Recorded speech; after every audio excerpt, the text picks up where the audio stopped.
बिस्मिल्लाहिर्रहमानिर्रहीम। Medina educational system के viewers को खुश आमदीद। उम्मीद है कि आप सब खैरियत से होंगे।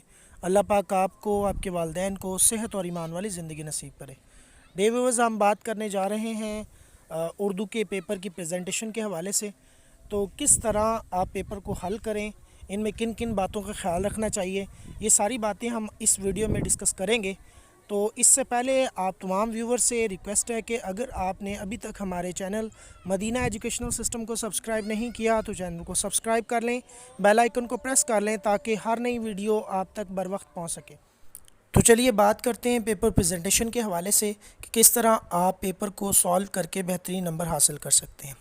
तो सबसे पहले जो पंजाब बोर्ड का इंटरमीडिएट पार्ट 1 का उर्दू का पेपर है, इसमें सबसे पहला हिस्सा मारूज़ी का होता है, जिसमें 20 नंबर होते हैं और उनकी तरतीब आप स्क्रीन पर देख सकते हैं कि इसमें असबाब पर मबनी सवालात होते हैं। इसमें कुछ ग्रामर से तशबीह, इस्तारा, तलमी वगैरह, मतला, मक्ता, काफ़िया, और ये 5-5 नंबर के मारूज़ी के सवालात होते हैं। इनको आपने अच्छे तरीके से करना है। आपको पीटीबी की ग्रामर से ये सारे एमसीक्यूज़ की आप अच्छे से तैयारी कर सकते हैं, और इसके अलावा चैप्टर्स को बहुत अच्छे तरीके से पढ़ें। आगे नेक्स्ट हमारे पास जो है वो इंशाई तर्ज का पेपर है, और उसमें सबसे पहले हिस्सा अव्वल में नज़म के अशार दिए गए होते हैं जिनकी आपने तशरीह करनी है। तो तशरीह का तरीक़ाकार ये होता है कि सबसे पहले आपने शायर नज़म का नाम लिखना होता है कि किस नज़म से शेर आए हैं, फिर आपने शायर का नाम लिखना होता है, और तशरीह करते वक्त आपने ये लाइनें ज़रूर लिखनी हैं कि शेर गोई की खुदादाद जो सलाहियत रखते हैं शायर जो हैं, और उसके बाद इन ज़रूरी हदायत पर आपने ख़्याल रखना है कि किस तरह आपने पेपर को सॉल्व करना है। इन ज़रूरी हदायत में सबसे पहली बात तो कि ये है कि आपने नज़म के अशार को इकट्ठा ही उनकी तशरीह करें, और इसके अलावा कम अज़ कम 3 सफ़ात पर आपकी तशरीह मुश्तमिल हो। आप इसका मफ़हूम तहरीर करें, लुग़त वगैरह की तरफ ना जाएं, और नज़म की जो अशार की तशरीह में आप आयत मुबारक, हदीस, कौल वगैरह लिख सकते हैं, और हर सवाल के इख्तिताम पर आप इख्तितामी लाइन ज़रूर लगाएं। इसके अलावा तशरीह करते वक्त आप 5 से 6 लाइनों का एक पैराग्राफ बनाएं, और इसी हिसाब से आप चलते जाएं। नेक्स्ट इसी तरह आप जब गज़ल की जो आपके पास तशरीह आएगी, गज़ल की तशरीह में आपने वही तरीका अपनाना है। इसमें भी गज़ल की तशरीह में आपने अशार की अलग अलग तशरीह करनी है, और हर शेर की जो तशरीह है वो कम अज़ कम 2 सफ़ात पर मुश्तमिल हो। अशार का मफ़हूम लिखने से मतन पर अच्छा असर पड़ेगा, और इसमें भी आप कौल, हदीस और मुतलका अशार लिख सकते हैं जिनको आप मार्कर से लिखें। जिस तरह ये शेर नंबर 1 है, इसी तरह शेर नंबर 2 और 3 अलग अलग आप इनकी तशरीह करें। इसके बाद जो हमारे पास आ जाता है कि इक़्तिबासात आ जाते हैं, जिनमें आपने लिखना होता है कि तशरीह लिखनी होती है। सबक से पैराग्राफ आते हैं, इसमें जो नंबर होते हैं, सबसे पहले तो आपने सबक का उन्वान लिखना है, उसके बाद मुसन्नफ़ का नाम लिखना है, उसके बाद सियाक़ व सबाक़। सियाक़ व सबाक़ में ये लिखना होता है कि जो पैराग्राफ आपको दिया गया है उससे पहले और उससे बाद वाले सारे सबक की आपने तशरीह करनी है। कोशिश करें कि सियाक़ व सबाक़ आपका 5 और ज़्यादा से ज़्यादा 6 सत्रों पर, 12 सत्रों पर मुश्तमिल हो, यानी 5 से 12 लाइनों तक आपने उसका सियाक़ व सबाक़ लिखना है।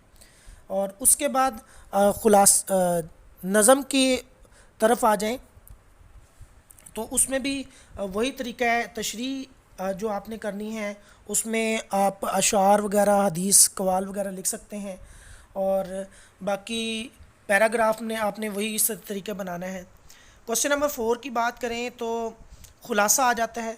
ख़ुलासे में आपने जो है मुसन्नफ़ का नाम लिखना होता है, ये 1 नंबर का होता है, और इसमें आप ज़रूरी हदायत में आपने जो बात जहन में रखनी है कि सबक का ख़ुलासा कम अज़ कम जो है वो 3 सफ़ात पर मुश्तमिल हो। ख़ुलासे में मौजूद तमाम जो तारीख़ें होती हैं, मशहूर नाम होते हैं, जगह होती हैं, उनको आप मार्कर से लिखें, और सबक में मौजूद अल्फाज को ही इस्तेमाल करें। इसी तरह नज़म का जो ख़ुलासा आता है उसके लिए आपने ख़ास ख्याल ये रखना है कि इसमें नज़म के ख़ुलासे में आप ज़्यादा से ज़्यादा 12 लाइनों तक लिखें, और ख़ुलासे नज़म में अगर मुख्तसर और नज़म को पूरा उतरता है जिसमें आप पूरी नज़म को بالکل شارٹ طریقے سے ایکسپلین کر دیں تو اس میں آپ کو پورے نمبر مل سکتے ہیں۔ سوال نمبر 6 میں جو ہے دوستوں کے درمیان مکالمہ ہے، تو مکالمے میں خاص باتیں آپ نے جو خیال رکھنی ہیں، ایک تو گفتگو بے تکلف ہو، اس میں دونوں کرداروں کے ناموں کو واضح کیا جائے، موقع مناسبت سے محاورہ اور تشبیہ وغیرہ کا آپ استعمال کریں، اور بے مقصد باتوں کو، غیر ضروری جو ہیں باتیں، ان سے آپ نے گریز کرنا ہے۔ اور مکالمے میں روزمرہ اور عام بول چال آپ نے استعمال کرنی ہے۔ کوشش کریں جو پنکچویشن ہے اس کا بڑا خیال رکھیں، رموز و اوقاف کا خیال رکھیں، اور اسی طرح اختتام پر اختتامی جو لائن ہوتی ہے وہ آپ دیں، اور اینڈ پر آپ بولڈ لائن لگا دیں تاکہ آپ کا یہ خلاصے والا حصہ جو ہے مکالمے والا حصہ کور ہو جائے۔ نیکسٹ جو ہے ہمارے پاس وہ درخواست ہے۔ تو درخواست کے لکھنے کا طریقہ کار آپ اسکرین پر دیکھ سکتے ہیں۔ اس میں سب سے پہلے خدمت جناب جو بھی آپ نے لکھنا ہے، اس کے بعد عنوان لکھنا ہے جناب اعلیٰ، اور اس کے بعد آپ نے درخواست کا جو متن ہے اس کو لکھنا ہے، اینڈ پر جو ہے وہ آپ نے لکھنا ہے۔ ضروری ہدایات میں آپ نے کیا کرنا ہے کہ درخواست کم از کم 1 صفحے اور زیادہ سے زیادہ 1.5 صفحے پر مشتمل ہو۔ کوشش کریں کہ درخواست کو نئے صفحے سے شروع کریں۔ درخواست لکھنے کے دوران اپنا نام، کالج، شہر کا نام مت لکھیں۔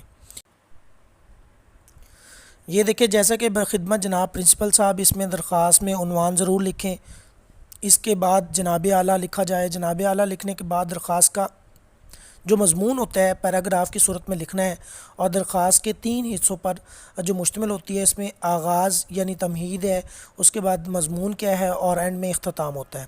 آغاز میں آپ نے کیا لکھنا ہے، اور نفس مضمون میں کیا لکھنا ہے، اور اختتام میں لکھنا ہے، یہ سارا آپ اسکرین پر دیکھ سکتے ہیں۔ آپ نے اسی طریقہ کار کو فالو کرنا ہے اور اپنی درخواست لکھنی ہے تاکہ آپ کو جو پیپر ہے اس میں پورے نمبر درخواست میں مل سکیں۔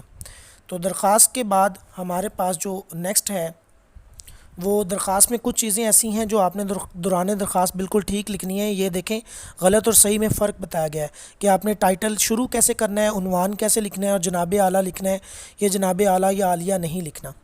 آخری جو سوال ہے اس میں تلخیص آتی ہے، تو تلخیص کا طریقہ کار کیا ہے کہ تلخیص ہوتی ہے کسی بھی بڑے پیراگراف کو خاص کر کے چھوٹا کر کے چند لائنوں میں اپنی بات کو واضح کرنا۔ تو تلخیص اصل میں اصل عبارت کا 1/3 ہونا چاہیے۔ تلخیص لکھتے وقت آپ عبارت کو 2 سے 3 بار پڑھیں اور اس کے مفہوم کو اچھی طرح ذہن میں بٹھا لیں۔ عبارت میں جو اہم نکات ہیں ان پر نشان لگائیں، تشبیہات جو ہیں ان کو ختم کر کے مفہوم سادہ الفاظ میں آپ بیان کر دیں، اور عبارت میں اگر اشعار ہو تو وہ اس کو ترک کر دیں۔ تو یہ طریقہ کار ہے تلخیص لکھنے کا، اور یہ بھی آپ کا ایک اہم سوال ہے، اس کا آپ نے مناسب عنوان بھی دینا ہوتا ہے جس کے نمبر ہوتے ہیں۔ تو یہ تھا اردو پارٹ 1 کے پیپر کو سالو کرنے کا طریقہ۔ تو کوشش کریں ان تمام باتوں کا خیال رکھیں تاکہ آپ کے اردو کے پیپر بہت اچھا ہو اور اس میں آپ کے پورے نمبر آئیں۔